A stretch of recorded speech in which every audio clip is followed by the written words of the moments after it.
إلا كتعاني اختي من التجاعيد، اليوم جبت لك واحد الوصفة رائعة غادي تهنيك من التجاعيد، من الخطوط الرقيقة اللي كتكون عندك حول العينين. وصفة رائعة غادي تخليك يلاه صغيرة من العمر ديالك، بحال دايرة البوتوكس للبشرة ديالك. غادي تهنيك من شي حاجة ديال الكلف، ديال التجاعيد، من التصبغات، حروقات الشمس. اللي عندك التجاعيد كثيرة في الوجه ديالك، غادي تبان لك الفرق في الصباح، غادي يبان لك الوجه ديالك رطيطب ومجبد بحال دايرة له البوتوكس. بسم الله، نبداو على بركه الله بالوصفه. كنحتاجو في الوصفه الشيبه راه زوينه البنات، رائعه للتجاعيد، كتصفي لنا الوجه وكتحارب لنا التجاعيد اللي كيكونوا عندنا لا عندنا قدامين ولا جداد. راه كتحاربهم الشيبه، راه زوينه بزاف للتجاعيد وكتحيد لنا حتى الكلف وكتبيض لنا البشره ديالنا وكترطبها. راه زوينه الشيبه للتجاعيد. كنجيب واحد الزلافه وغادي نقطع فيها شويه ديال الشيبه.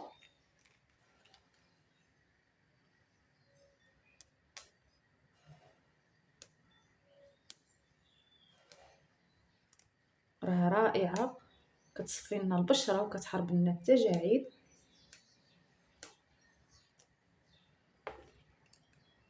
كديروا واحد الكميه لا باس بها نتاع الشيبه. درت هاد الكميه البنات، غادي نغسلها.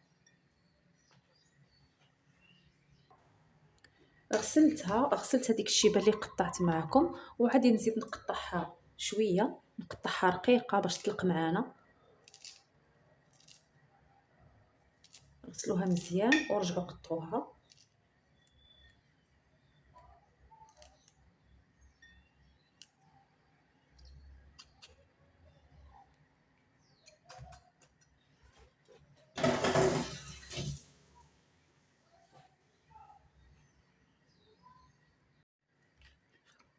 وعندي هنايا عرق السوس. عرق السوس حتى هو رائع في التبييض، كيبيض لنا البشره وكيصفيها، كيحيد لنا التسبغات الكلف الا كان عندنا في البشره ديالنا. مبيض رائع للبشره عرق السوس.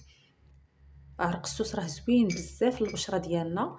عندي هنايا مطحون معلقه صغيره مع عرق السوس، غادي نضيفو للشيبه، غادي نغربلو على الشيبه. راه زوين عرق السوس، رائع للبشره ديالنا. كتضيفوا واحد المعلقه،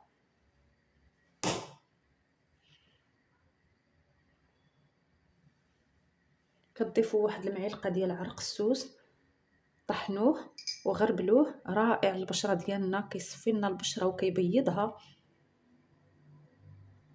ضفت واحد المعلقه صغيره للشيبه. راه رائع عرق السوس للبشره ديالنا. وغادي نضيف لهم نصف كاس ديال زيت الزيتون.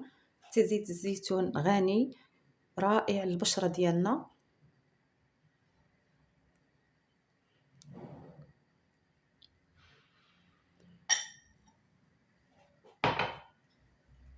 وكنخلط هاد الشيبه مع عرق السوس وزيت الزيتون.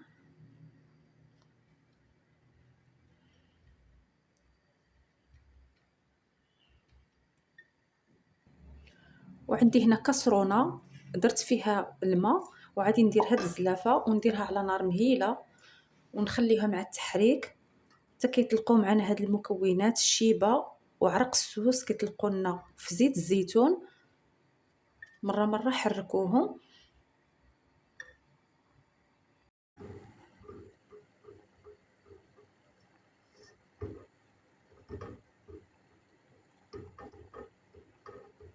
كنديرهم على نار مهيله ونبقاو نحركوهم حتى كيطلقوا معانا داك الشيبه وعرق السوس في زيت الزيتون. راه وصفه رائعه للتجاعيد. هاد الوصفه زوينه، كتحارب لنا التجاعيد، كتصفي لنا حتى البشره ديالنا.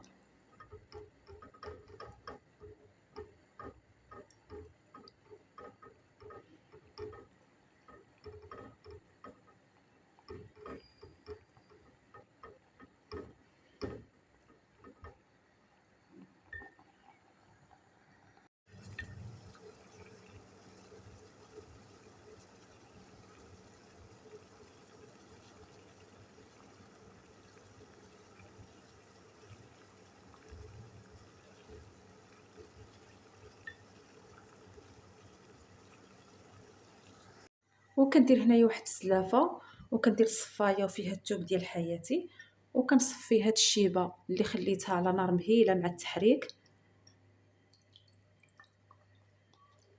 هي وعرق السوس.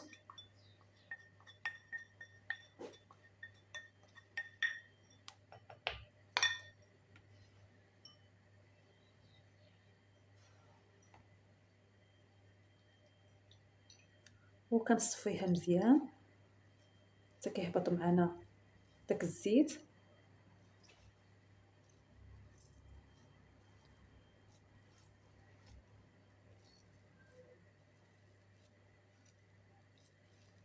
راه وصفه زوينه، غير جربوها للتجاعيد، راه رائعه، كتصفي لكم البشره حتى الكلف كتحايدو، والتصبغات اللي كتكون عندنا في البشره الا ما كانش عندنا الوجه صافي، راه كتصفي هاد الوصفه، راه رائعه.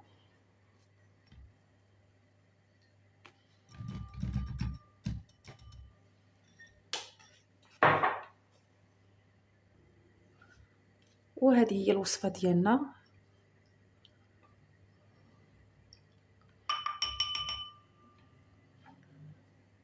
كنعمروا في هاد القرعه ديال السيروم، الا كانت عندكم شي قرعه ديال السيروم خاويه عمروه فيها باش تبقاو تستعملوه، باش كتجيكم ساهله في الاستعمال، وتبقاو ديروه من الليل مع مساج للوجه ديالكم. اي بلاصه عندكم فيها التجاعيد، الوجه، اليدين، العنق، اي بلاصه عندكم فيها التجاعيد استعملوا لها هاد الوصفه، غتعطيكم نتيجه رائعه، تحيد لكم التجاعيد.